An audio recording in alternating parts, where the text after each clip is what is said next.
आज पवित्र दोल पूर्णिमा एही अवसर में उत्सव मुखरित श्रीमंदिर आज परंपरा अनुसार महाप्रभुक राजा राजेश्वर बेश तथा सुना बेश अनुष्ठित होता है।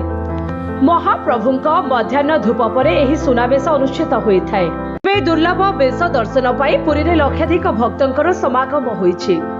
मध्याह्न धूप पर महाप्रभुक चलंती प्रतिमा प्रभु दोल गोविंद श्रीदेवी भूदेवी दोल विमान रे विजे करी दोल वेदी को आसिछंती। सेठारे झुलणारे अवस्थान करी भक्तंक सह फगु खेलिबे। तेबे एही अवसर रे महाप्रभुंकु दोल वेदी रे दर्शन सहित फगु खेलिबा पाई हजार हजार भक्त उत्कंठार सह चाहि रहिछंती। सेपटे पवित्र दोल पूर्णिमा तिथि रे श्रीमंदिर सम्मुख रे वेद पाठ करा जायछि। ଏହା ସହିତ ମହାପ୍ରଭୁଙ୍କ ନାମ ସଂକୀର୍ତ୍ତନ କରାଯାଇ ଶ୍ରୀମନ୍ଦିର ପରିକ୍ରମା ମାର୍ଗରେ ପରିକ୍ରମା କରିଥିଲେ ଭକ୍ତ। ସେହିଭଳି ସନ୍ଧ୍ୟାରେ ପରିକ୍ରମା ମାର୍ଗରେ ସାଂସ୍କୃତିକ କାର୍ଯ୍ୟକ୍ରମ ଅନୁଷ୍ଠିତ ହେବ। ଆଜିଠାରୁ ବେଦପାଠ ନାମ ସଂକୀର୍ତ୍ତନ ସାଂସ୍କୃତିକ କାର୍ଯ୍ୟକ୍ରମ ପ୍ରତିଦିନ ଶ୍ରୀମନ୍ଦିର ପରିକ୍ରମା ମାର୍ଗରେ ଅନୁଷ୍ଠିତ ହେବ। ଫଳରେ ଶ୍ରୀମନ୍ଦିରକୁ ଆସୁଥିବା ଭକ୍ତ ଏକ ନିଆରା ଅନୁଭୂତି ନେଇ ଫେରିବେ।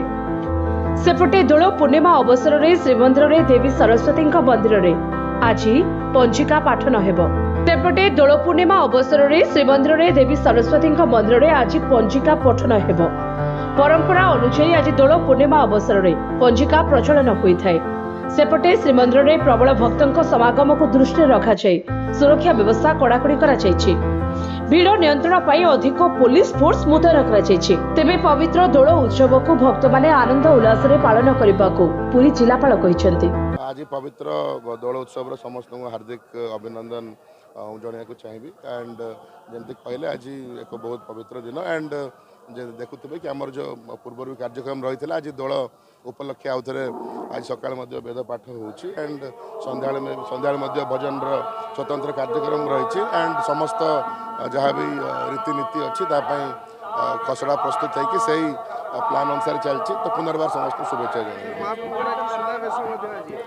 आज्ञा से जमी मुझे कहली कि आमर मैनेजिंग कमिटी तरफ आमर समस्त प्रस्तुति होती। एंड से दिगरे सका 6टा बेले आम कार्यक्रम आरंभ है। तो समस्त नीति आमर बर्तमान धार्य समय केमती हम प्रचेषा ना आम दर्शन व्यवस्था आमर ब्रीफिंग आमर जहाँ नॉर्मल अच्छी चली। एंड आज आमर आम जो डिप्लॉयड अच्छी बैटालियन भी आज एक्स्ट्रा मुस्तैद अच्छा। डेफिनेटली जनगहली आज बेसी अच्छी देखिपे प्रातः 6टा समय भी बहुत भक्त पहुँची। बट डेफिनेटली स्मूथ दर्शन जमती है।